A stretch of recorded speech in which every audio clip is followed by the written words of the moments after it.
My friend experienced a complete collapse of her left lung back in senior year of my high school.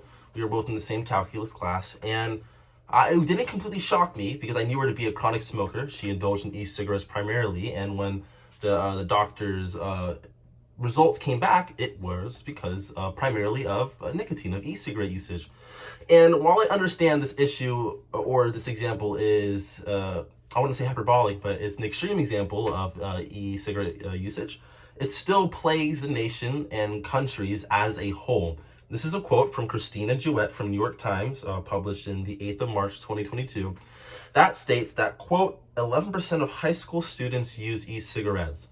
The industry of tobacco is predatory towards these young adults and teenagers. And e-cigarettes, all in all, are detrimental and target these young adults and teenagers.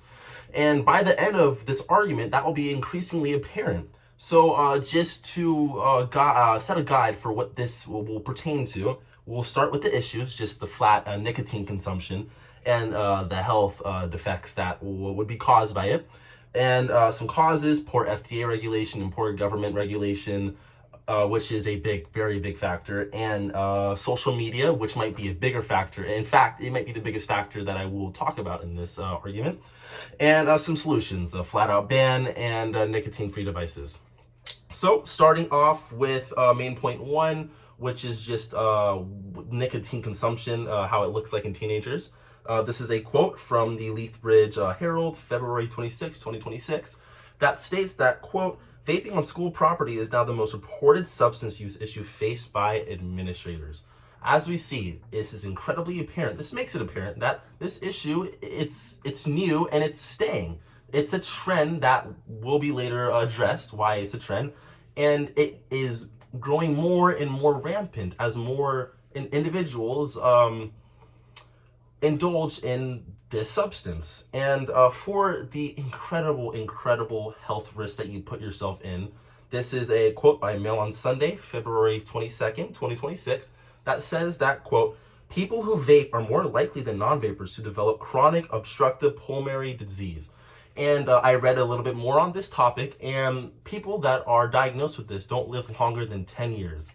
So while I understand that this is an incredibly rare disease, 5% or less of people get it, do we still want to put our youth and teenagers at a 5% chance of death, given the fact that they would indulge in these substances?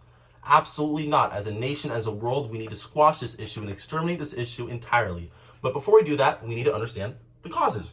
So moving on to the causes of poor government regulation, again, just a little recap. In social media content, we will start off with poor government regulation.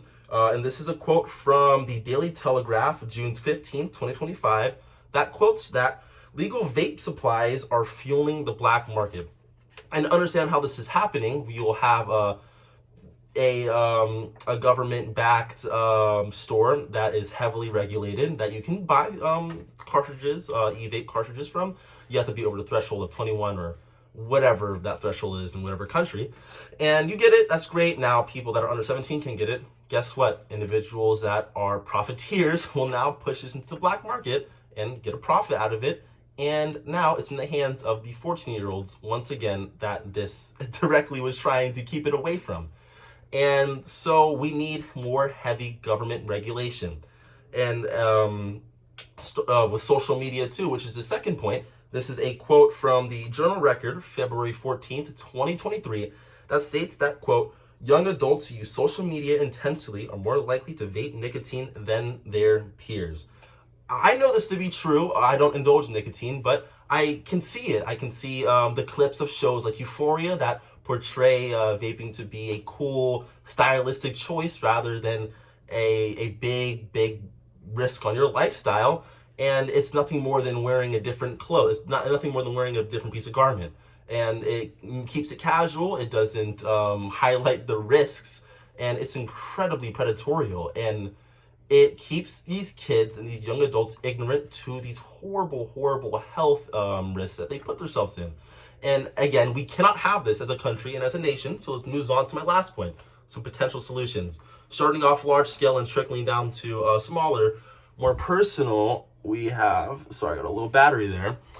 So starting off with larger scale, we have just a ban on vaping, and this is a quote from Plymouth Evening Herald, April 21st, 2026, that says that, quote, 17 or younger will face a lifetime ban on buying cigarettes. Now, this is for British Parliament, so this is not pertaining to America, but this is great. A big country, the UK, has decided to finally step their foot into banning completely. Of course, we talked previously about that black markets exist, but as a whole, it makes buying cigarettes, e-cigarettes, a lot more inconvenient. And as an institution and as a government, we need to make buying these cigarettes inaccessible. That's what we want here. We want to make it inconvenient. We don't want them to be able to order it off of Amazon.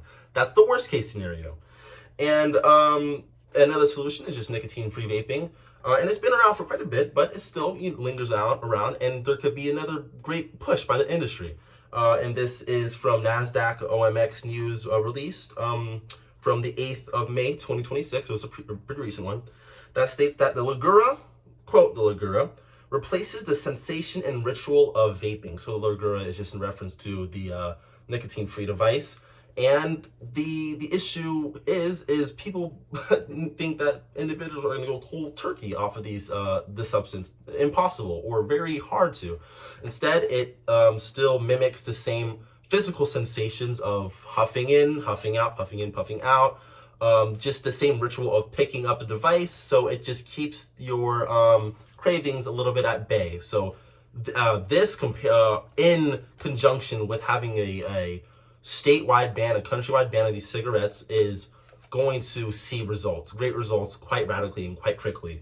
So just to recap again, the industry of e-cigarettes is incredibly predatory to youth and teenagers, and if the government does not step in quick, and if we don't monitor social media, this issue will become rampant and become even more exponential. And we as a society can have a flat ban on these cigarettes and introduce nicotine-free devices.